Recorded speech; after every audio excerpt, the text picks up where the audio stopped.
Hello guys, welcome to Indu's babies vlog. ഇതെൻ്റെ Dubai വ്ലോഗിൻ്റെ second പാർട്ടാണ്. ഞാനിന്ന് ഡിപ്പാർച്ചർ എവിടെ നിന്നാണെന്നറിയോ? From Trivandrum airport. എല്ലാ പ്രാവശ്യവും ടിക്കറ്റ് എടുക്കാറുള്ളത് കൊച്ചിയിൽ നിന്നോ കാലിക്കറ്റിൽ നിന്നോ ആയിരിക്കും. പക്ഷേ ഈ പ്രാവശ്യം ഒരു ചേഞ്ച് ആയിക്കോട്ടെ എന്ന് വിചാരിച്ചു. അതിൻ്റെ ഫസ്റ്റ് റീസൺ ചിഞ്ചുമ്മയാണ്. അവൾ ട്രിവാൻഡ്രത്താണ് വർക്ക് ചെയ്യുന്നത്. ഞങ്ങൾ രണ്ടാളും കൂടി പോകുന്ന ഫസ്റ്റ് ഇൻ്റർനാഷണൽ ട്രിപ്പും കൂടിയാണ് ദുബായ്. അതുമാത്രമല്ല, ഈ ജേണിക്ക് വേറൊരു പ്രത്യേകതയും കൂടിയുണ്ട്. Can you guess? Because this is my first Emirates journey. അതിൻ്റെ എല്ലാ എക്സൈറ്റ്മെൻറ്റും ഹാപ്പിനെസ്സും നിങ്ങൾക്ക് ഈ വീഡിയോയിൽ കാണാനായിട്ട് പറ്റും. ഞങ്ങൾ ലഗേജ് എല്ലാം ഡ്രോപ്പ് ചെയ്തു, നേരെ വിട്ടത് ഫുഡ് ലോഞ്ചിലേക്കാണ്. നല്ല വിശപ്പുണ്ടായിരുന്നു ഗൈസ്.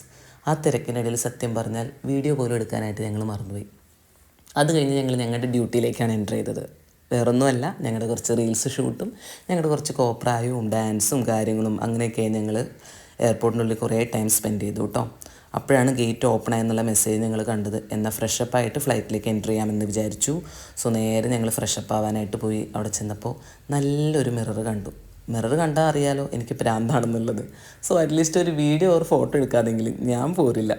പിന്നെ നേരെ ഫ്ലൈറ്റിലേക്ക് എൻ്റർ ചെയ്യേണ്ട ടൈമായിരുന്നു കേട്ടോ. നേരെ ഫ്ലൈറ്റിലേക്ക് എൻ്റർ ചെയ്തു. അങ്ങനെ എൻ്റർ ചെയ്യുമ്പോൾ പോലും എൻ്റെ മുഖത്തുള്ള ഹാപ്പിനെസ് നിങ്ങൾക്ക് കാണുമ്പോൾ തന്നെ അറിയാൻ പറ്റും. ഞാൻ ഭയങ്കര ഹാപ്പിയും എക്സൈറ്റഡും ആയിരുന്നു.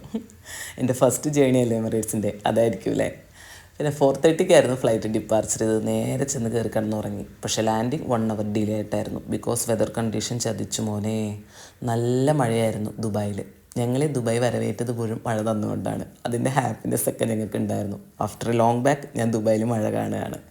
നേരെ ഞങ്ങൾ ഇറങ്ങിയ ശേഷം ലഗേജ് എടുക്കാനുള്ള പോക്കായിരുന്നു. ഞങ്ങൾ പ്രയോറിറ്റി ചെക്കിനായ കാരണം ഞങ്ങൾക്ക് അധികം നേരം വെയിറ്റ് ചെയ്യേണ്ടി വന്നില്ല. ലഗേജ് ഞങ്ങൾക്കായിട്ട് വെയിറ്റ് ചെയ്യുന്നുണ്ടായിരുന്നു. സോ ലഗേജൊക്കെ എടുത്ത് ഞങ്ങൾ പുറത്തേക്ക് ഇറങ്ങി. ഇനി ദുബായിയുടെ കൂടുതൽ വിശേഷങ്ങളും എല്ലാം നെക്സ്റ്റ് വീഡിയോയിൽ നമുക്ക് കാണാം. So by.